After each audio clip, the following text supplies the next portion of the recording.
Assalamualaikum warahmatullahi wabarakatuh. Perkenalkan kami dari kelompok 3 Lokal B2 mahasiswi jurusan Kebidanan Fakultas Ilmu Kesehatan Universitas Borneo Tarakan.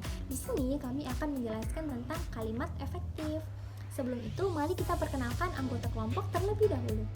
Perkenalkan, nama saya Gracilia Stefani, nomor pokok mahasiswa 19 30 70 10 32. Perkenalkan, nama saya Ainul Latifah Fosia, NPM 19 30 70 10 26. Nama saya Nirmala Nur Vivianisa, NPM 19 30 70 10 34. Perkenalkan, nama saya Aisyah, NPM 19 30 70 10 30.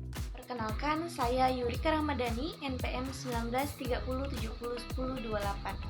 Apa yang dimaksud dengan kalimat efektif? Kalimat efektif. Kalimat dikatakan efektif jika berhasil menyampaikan pesan, gagasan, perasaan, maupun pemberitahuan sesuai dengan yang dimaksud oleh si pembaca ataupun si penulis. Maka dari itu, penyampaiannya itu harus memenuhi syarat sebagai kalimat yang baik. Nah, syarat-syaratnya yang pertama ada strukturnya benar, pemilihan katanya tepat, hubungan antara bagiannya itu logis, serta ejaannya pun harus benar.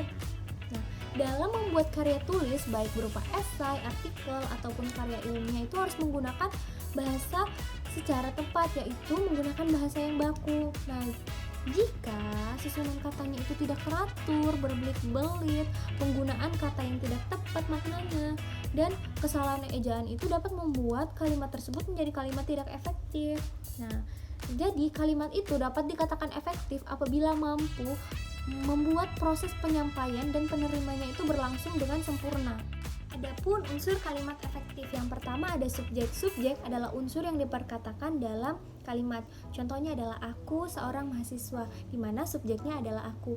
Yang kedua ada predikat. Predikat adalah unsur kata yang di dalam sebuah kalimat itu berfungsi untuk memberitahukan apa, mengapa, ataupun bagaimana. Contohnya adalah aku sebetulnya seorang polisi, di mana predikatnya itu adalah polisi karena memberitahu bahwa dia adalah seorang polisi. Lalu yang ketiga ada pelengkap. Biasanya predikat sebuah kalimat itu harus dilengkapi dengan unsur lainnya, yaitu unsur pelengkap, sehingga terjadilah suatu pernyataan yang lebih lengkap, di mana unsur pelengkap itu biasanya berada di belakang predikat. Nah, contohnya adalah aku tidak menyukai pekerjaan itu, di mana pelengkapnya yaitu pekerjaan itu. Lalu yang keempat ada kata perangkai, di mana unsur ini berfungsi merangkai dua unsur subjek, dua unsur predikat, ataupun dua unsur pelengkap. Nah, contoh kalimatnya itu kegemaranku adalah membaca dan mendengarkan musik, di mana kata perangkainya itu adalah kata dan. Lalu yang terakhir ada frase. Nah, frase merupakan sebuah kelompok kata yang seringkali berfungsi sebagai keterangan predikat untuk keperluan tertentu. Contohnya keterangan waktu, tempat, sebab, dan lain sebagainya. Contoh kalimatnya, rapat akan dilakukan sehabis makan siang, di mana frasenya itu sehabis makan siang. Baiklah, selanjutnya saya akan menjelaskan materi bagian yang B, yaitu kalimat dengan beberapa pola kesalahan. Berikut ini akan disampaikan beberapa pola kesalahan yang umum terjadi dalam penulisan serta perbaikannya agar menjadi kalimat efektif. Pertama, yaitu penggunaan dua kata yang sama artinya. Contoh yang pertama, sejak dari usia 8 tahun ia telah ditinggalkan ayahnya. Kalimat yang seharusnya adalah sejak usia 8 tahun ia telah ditinggalkan ayahnya. Lalu contoh yang kedua, hal itu disebabkan perilakunya sendiri yang kurang menyenangkan. Kalimat yang seharusnya adalah hal ini disebabkan perilakunya sendiri yang kurang menyenangkan. Lalu contoh yang ketiga, ayahku rajin bekerja agar supaya dapat mencukupi kebutuhan hidup. Kalimat yang seharusnya adalah ayahku rajin bekerja agar dapat memenuhi kebutuhan hidup. Lalu penggunaan kata yang kedua, penggunaan kata dengan struktur dan ejaan yang tidak baku. Contohnya, kita harus bisa merubah kebiasaan yang buruk. Kalimat yang seharusnya adalah kita harus bisa mengubah kebiasaan yang buruk. Lalu penggunaan kata yang ketiga, yaitu penggunaan tidak tepat pada kata di mana. yang tidak tepat. Contohnya, saya menyukainya di mana sifat-sifatnya sangat baik. Kalimat yang seharusnya adalah saya menyukainya karena sifat-sifatnya sangat baik.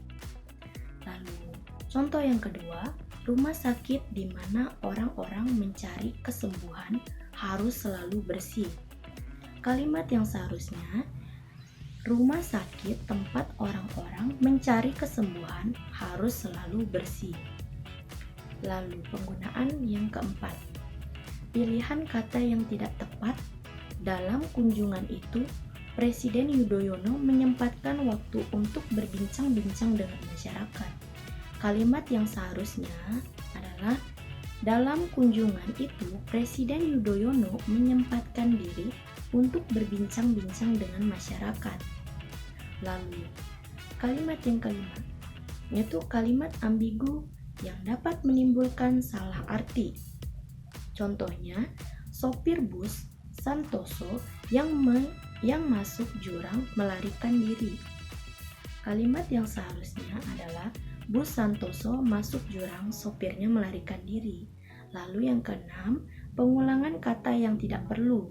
Contohnya, dalam setahun ia berhasil menerbitkan 5 judul buku setahun. Kalimat yang seharusnya adalah dalam setahun ia berhasil menerbitkan 5 judul buku. Baiklah, itu tadi hasil presentasi saya. Lebih dan kurang saya mohon maaf. Yang ketiga, ada ciri-ciri kalimat efektif. Ciri-ciri kalimat efektif ini ada 5. Yang pertama ada kesatuan gagasan.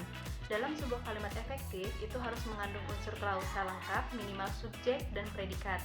Kemudian tidak menambahkan kata di depan subjek. Contohnya, di dalam keputusan itu merupakan kebijaksanaan yang dapat membantu keselamatan umum. Kata di dalam ini bukan merupakan subjek, melainkan keterangan, sehingga harus dihilangkan menjadi keputusan itu merupakan kebijaksanaan yang dapat membantu keselamatan umum. Kemudian yang kedua ada ciri yang kedua itu ada kesejajaran. Maksudnya, jika bentuk kata pertama itu menggunakan verba, maka bentuk kata kedua itu juga harus menggunakan verba, atau dengan kata lain, adanya kesamaan kata dan imbuhan dalam sebuah kalimat. Contohnya, kakak menolong anak itu dengan memapahnya ke pinggir jalan. Imbuhan kata me pada menolong dan me pada memapahnya itu merupakan bentuk dari kesejajaran. Kemudian yang ketiga, ciri yang ketiga itu ada kehematan. Dalam sebuah kalimat efektif itu harus menggunakan kata yang jelas dan tidak berbelit-belit. Contohnya, bunga-bunga mawar, anyelir, dan melati sangat disukainya. Pemakaian kata bunga-bunga ini tidak dianggap penting karena mawar, anyelir, dan melati ini sudah bermakna bunga. Kemudian yang keempat, ini ada penegasan atau penekanan. Penekanan ini dibagi menjadi 3. Yang pertama ada mengubah posisi dalam kalimat, yakni dengan cara meletakkan bagian yang terpenting itu di depan kalimat. Contohnya, harapan kami adalah agar soal ini dapat kita bicarakan pada kesempatan lain. Penekanannya ada pada harapan kami di awal kalimat, harapan kami. Lalu yang kedua, ini menggunakan partikel seperti lah, pun, atau kah. Contohnya, saudaralah yang harus bertanggung jawab dalam hal ini. Partikel lah ini merupakan penekanan dari kata saudara. Saudaralah yang harus bertanggung jawab dalam hal ini. Kemudian yang ketiga, ini menggunakan repetisi, yaitu mengulang-ulang kata yang dianggap penting. Contohnya, dalam membina hubungan antar suami istri, antar orang tua dan anak, antar guru dan murid, antar pemerintah dan rakyat, diperlukan adanya komunikasi dan sikap saling percaya satu sama lain. Penekanan pada kalimat ini ada pada kata antar yang diulang-ulang dalam setiap kata. Kemudian yang kelima, ini ada kelogisan, yaitu unsur-unsur dalam kalimat harus memiliki hubungan yang logis dan masuk akal. Contohnya, seperti waktu dan tempat kami persilahkan. Ini bukan merupakan kalimat yang efektif karena waktu dan tempat itu merupakan benda mati yang tidak bisa dipersilahkan. sehingga dapat diganti menjadi efektifnya seperti kepada pemateri kami persilahkan. Sekian dari penjelasan dari saya. Apabila ada kesalahan kata mohon dimaafkan. Wassalamualaikum warahmatullahi wabarakatuh. Kemudian pola yang efektif. Pola yang efektif sebenarnya tidak ada, yang ada ialah cara yang efektif dalam mengisi pola itu guna merangkai maksud yang jelas, dan cara yang efektif itu akan melahirkan kalimat yang efektif pula. Unsur-unsurnya yang pertama adalah paralelisme. Dalam kalimat yang efektif, gaya paralelisme menempatkan unsur yang setara dalam konstruksi yang sama. Contoh konstruksi yang selarian dan sejalan itu biasanya menempatkan diri dalam hal-hal berikut. Sama-sama berbentuk kata kerja, sama-sama berbentuk kata benda. Kalau berawalan me, sama-sama berawalan me. Contoh, yang dilakukannya selama ini di kampung hanya mengurus pusaka, menyudahkan sawah, menjenguk sanak famili, dan membersihkan kuburan nenek. Yang kedua, repetisi. Kekuatan sebuah kalimat dapat pula dibangkitkan dengan mengulang sebuah kata yang dianggap penting dalam bagian kalimat. Contohnya, mengarang sebuah buku agama berbeda syaratnya dengan mengarang buku cerita fiksi.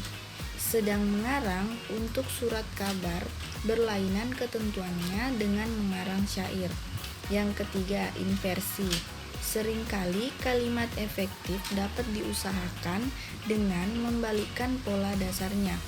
Kalau struktur biasanya punya urutan subjek plus predikat, maka dalam bentuk inversi jadi terbalik, predikat plus subjek. Inversi termasuk sejenis gaya kalimat.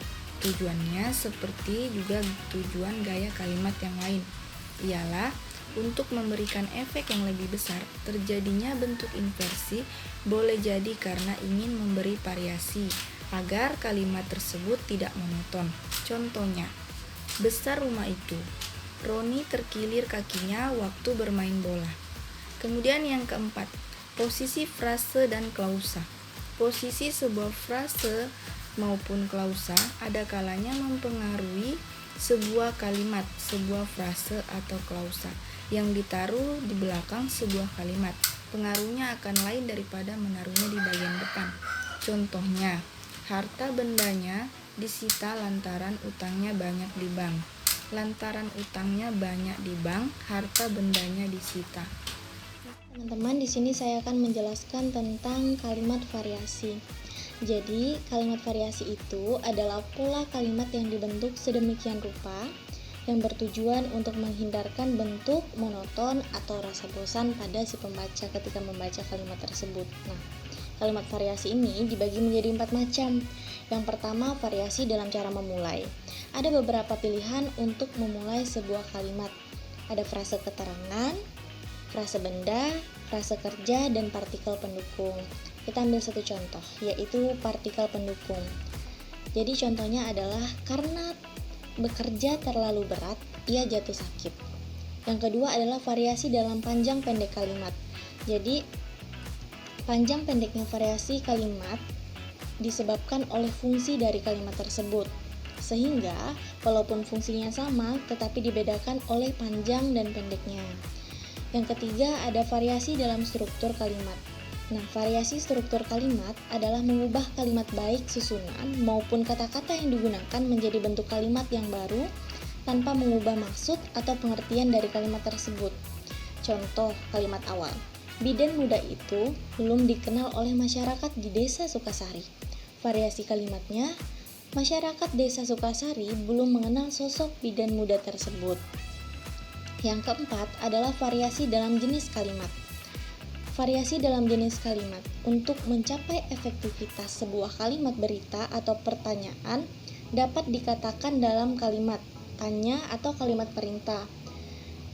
Contohnya, Presiden SBY sekali lagi menegaskan perlunya kita lebih hati-hati memakai bahan bakar dan energi dalam negeri. Apakah kita menangkap peringatan tersebut? Nah, dalam kutipan tersebut terdapat satu kalimat yang dinyatakan dalam bentuk tanya. Penulis tentu dapat mengatakan dalam kalimat berita, akan tetapi untuk mencapai efektivitasnya, ia memakai kalimat tanya. Sekian penjelasan dari saya. Sekian video presentasi dari kelompok kami, kurang dan lebihnya mohon dimaafkan. Wassalamualaikum warahmatullahi wabarakatuh.